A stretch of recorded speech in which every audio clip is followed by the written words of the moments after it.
Bonjour. Pour certains, être en vacances, c'est n'avoir rien à faire et avoir toute la journée pour le faire.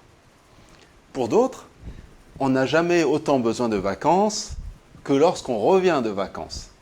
Qu'elles soient paresseuses ou actives, les vacances sont riches de sens. Justement, que signifie le mot vacances? Alors, vacances vient du latin vacare et on a plusieurs sens. D'abord, vacances au singulier, la vacance. La vacance reflète différentes situations. Il peut y avoir par exemple une vacance immobilière. C'est le cas d'un manoir abandonné lorsqu'un logement n'a plus de titulaire. En cas de vacances, le propriétaire peut en faire ce qu'il veut. On parle également de la vacance de biens meubles. C'est tout ce qui n'est pas immeuble. Une moissonneuse abandonnée, une voiture abandonnée. Et le Code général des déchets et objets abandonnés stipule que tout objet sans titulaire est considéré comme un déchet. Alors cette vacance, elle peut être aussi la vacance de personnages. L'ordre des magistrats est les premiers pour lesquels on disait qu'ils étaient en vacances au pluriel lorsque ils ne siégeaient pas. Une vacance très connue est celle possible du pape. Au Vatican, lorsqu'il y a une situation de sede vacante, c'est-à-dire siège vacant, un pape est décédé ou a donné sa démission, comme nous l'avons connu récemment. Dans ce cas, la curie romaine va s'organiser à la fois pour régler les tâches traditionnelles, mais une autre partie va organiser les funérailles, tandis que on essaie de trouver un suppléant pour cesser la vacance papale. L'archidiacre protodiacre va annoncer enfin le choix d'un pape à l'unanimité lorsqu'après la fameuse fumée blanche qui s'élève de la place Saint-Pierre de Rome, il va pouvoir prononcer les mots magiques Habemus Papam. La vacance s'applique aussi, en particulier en France, pour nos académiciens, les 40 immortels, puisqu'il doit rendre la langue française immortelle. Récemment nous a quitté Simone Veil. Il y a donc un siège vacant que les académiciens vont s'efforcer de rendre occupé par l'élection à la majorité absolue d'un nouvel académicien. Autre personnage dont la fonction peut être vacante, c'est par exemple un parlementaire. Il va falloir pourvoir le siège vacant. Lorsqu'un siège parlementaire est vacant, soit par décès, incapacité, soit par délégation à une mission gouvernementale de plus de 6 mois, un vacataire, un remplaçant du député, est élu en même temps que le député en titre lors des élections législatives. Enfin, une vacance fameuse qui ne s'est passée que 2 fois dans l'histoire de la Constitution de la Ve République, c'est la vacance présidentielle. C'est arrivé en 1969 lorsque De Gaulle quitte le pouvoir. Lorsque les voix auront parlé, il faudra se soumettre ou se démettre. Eh bien, durant cette vacance, on a ces clichés fameux de De Gaulle et sa famille en Irlande. Notre vacance présidentielle a eu lieu encore une fois, c'était lors du décès cette fois-ci du président suivant De Gaulle, c'est-à-dire Georges Pompidou. C'était en 1974. Et dans ce cas, l'intérim est assuré par le président du Sénat, qui était Poher à l'époque. Alors les vacances présidentielles, elles ont une autre allure. Ce n'est plus la vacance, mais les vacances. Et ici, c'est le fort de Brégançon, lieu de villégiature des présidents de la République de façon traditionnelle. Quelles sont ces vacances? Alors ces vacances au pluriel cette fois-ci, s'expriment de diverses façons. C'est d'abord une habitude relativement ancienne, puisque les vacances sont une construction citadine, une invention des habitants des villes par rapport à ceux des campagnes. Pouvoir être en vacances, ça veut dire pouvoir s'absenter quand on veut, sans suivre le rythme de la nature. Un agriculteur ne peut pas s'absenter quand il le souhaite, parce qu'il est tributaire des heures de lumière pour le travail dans les champs, et il est tributaire des saisons pour les récoltes, le tapage du foin, pour les vendanges. Tandis qu'un citadin, lui, peut travailler n'importe quand, le jour ou la nuit, grâce à la lumière électrique, et puis peut s'absenter quand il le souhaite. On entend parler des vacances, non pas dans un sens de détente, dans un sens ludique ou de loisir, mais pour le travail. On en entend parler dès le Moyen-Âge, à partir du moment où, au moment des récoltes et des vendanges, on a besoin d'une main-d'œuvre importante dans les campagnes. On va donc mettre l'université en vacances. Qu'il s'agisse du collège des Lombards ou du collège de Sorbonne, lorsqu'ils sont en vacances, les étudiants vont pouvoir travailler dans les champs. Le sens de vacances va être modifié ensuite, notamment avec la naissance d'une aristocratie et d'une grande bourgeoisie anglaise qui va quitter sa résidence principale, qui va donc devenir vacante, pour se rendre dans une résidence secondaire, d'abord dans le sud de l'Angleterre, sur les côtes de la Manche, puis rapidement sur les côtes bretonnes, ici à Dinard, mais les Anglais bâtissent des manoirs à Deauville ou à Trouville, à Cabourg, et rapidement dans le sud de la France, avec Biarritz, avec Nice par exemple, et sa fameuse promenade des Anglais. Les vacances deviennent populaires ensuite. On veut imiter les classes élevées et surtout, on obtient les 2 premières semaines de congés payés en 1936 avec Léon Blum et le Front populaire. En 1956, ce sera la 3e semaine de congés payés.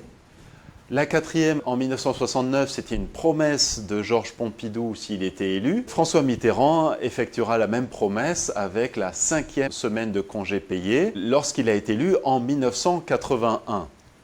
25 jours aujourd'hui, c'est légèrement en dessous de la moyenne européenne, puisque en Allemagne, il y a 33 jours de congés payés et en Suède, davantage encore. Les semaines de congés payés, notamment les fameuses 2 premières, vont populariser les vacances. C'est l'engouement pour le camping qui ne coûte pas cher, le caravaning également, les premiers camps de jeunesse. C'est également l'expansion de la voiture puisque ce moyen de transport va énormément faciliter les vacances. En littérature, les vacances ont leur place également. Il y a plusieurs ouvrages qui traitent spécifiquement des vacances. Je n'en prendrai quelques-uns uniquement. Les vacances de la comtesse de Ségur. Alors ça s'inscrit dans la trilogie des petites filles modèles et des malheurs de Sophie. Nous sommes dans une propriété, la propriété de Fleurville, où Camille et Madeleine de Fleurville, avec leurs amis, vont recevoir les cousins. Il va y avoir donc une cohabitation de garçons et de filles très sages, très correctes, puisque les activités sont consacrées à la chasse de papillons, la construction de cabanes. Donc un ouvrage très dans le ton de l'époque. Et durant ces vacances qui devaient être paisibles, va survenir un événement, c'est le retour de naufragés que l'on croyait disparus. Alors je vous passe un extrait du film du Malheur de Sophie pour vous mettre dans le bain. Ma poupée va manger des poissons bien salés. Mademoiselle Sophie! Dites-moi que vous n'avez pas touché aux poissons. Sophie est douée d'une grande imagination dès qu'il s'agit de faire des sottises. Il est bizarre, Sophie, il est froid. C'est pas du thé, ça! Qu'est-ce que je veux...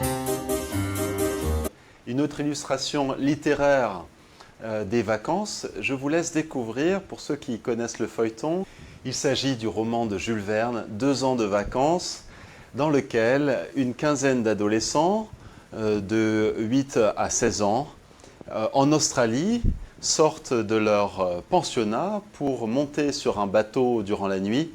Sauf que le bateau se détache de ses amarres et dérive, et les jeunes se retrouvent en pleine mer. Ils vont se réveiller, traverser des tempêtes.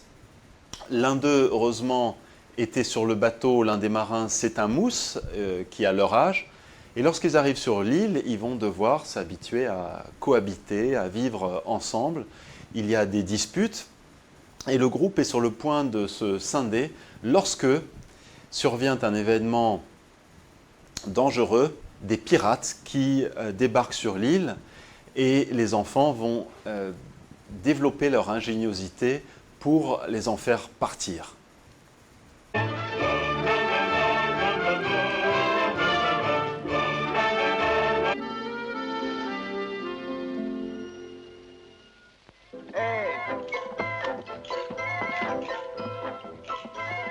Alors, vous avez fini? Allez.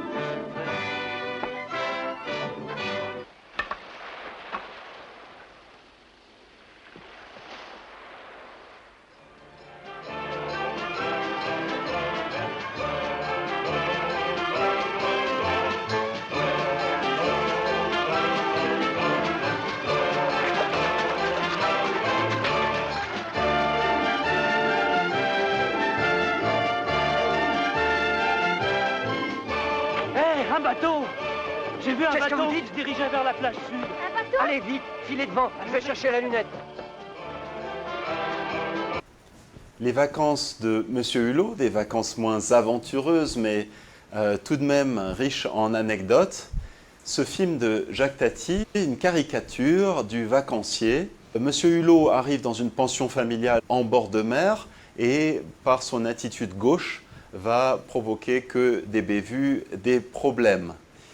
Finalement, les vacances vont se terminer sans que rien d'important ne se soit passé, mais les petites anecdotes de tous les jours sont relativement passionnantes. Voici un extrait.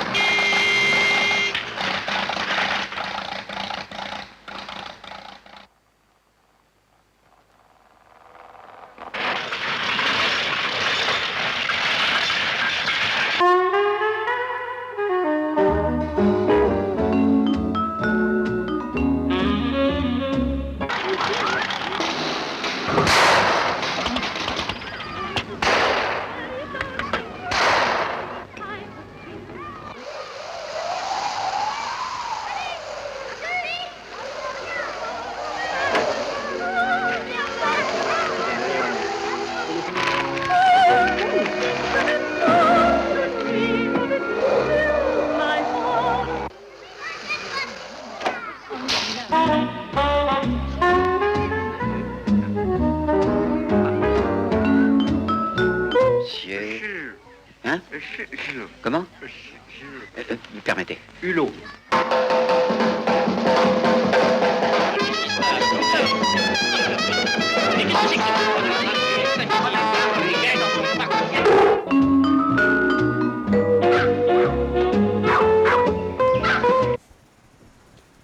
Encore une histoire de vacances très attachante, celle de Marcel Pagnol qui raconte son enfance quand il se rendait au château, le château qu'il va acquérir plus tard, un témoignage d'enfance poignant. Une villa dans la colline, et nous y passerons les grandes vacances. Elle est où cette villa? Juste au bord d'un désert de garrigues qui va d'Aubagne jusqu'à Aix. Nous sortîmes du village et commença la féerie. Je sentis naître un amour qui devait durer toute ma vie. Lily savait tout, le temps qu'il ferait, les sources cachées. Une sauce, ça se dit pas. Même à moi.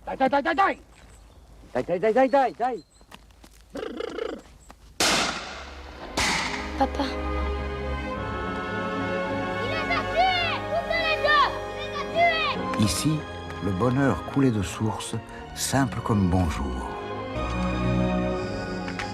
Alors commencèrent les plus beaux jours de ma vie. Les vacances s'accordent parfaitement avec la musique, puisque c'est une occasion de se détendre, une occasion de se réjouir, de faire la fête.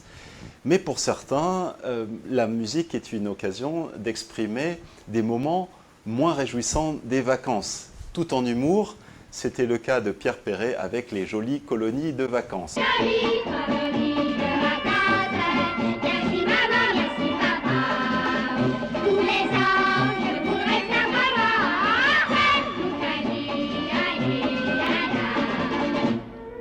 Je vous ai créé une petite bafouille pour pas que vous vous fassiez de mourons. Ici on est aux petits oignons, j'ai que 8 ans mais je me débrouille. Je tousse un peu à cause qu'on avale la fumée de l'usine d'à côté. Mais c'est en face qu'on va jouer dans la décharge municipale. Les jolies colonies de vacances, merci maman, merci papa. Tous les ans, je voudrais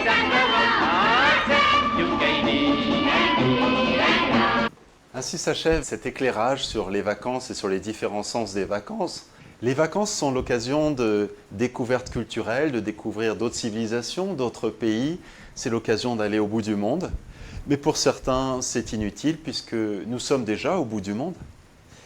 Il est inutile d'aller au bout du monde pour se faire photographier devant sa voiture. On peut le faire à la maison.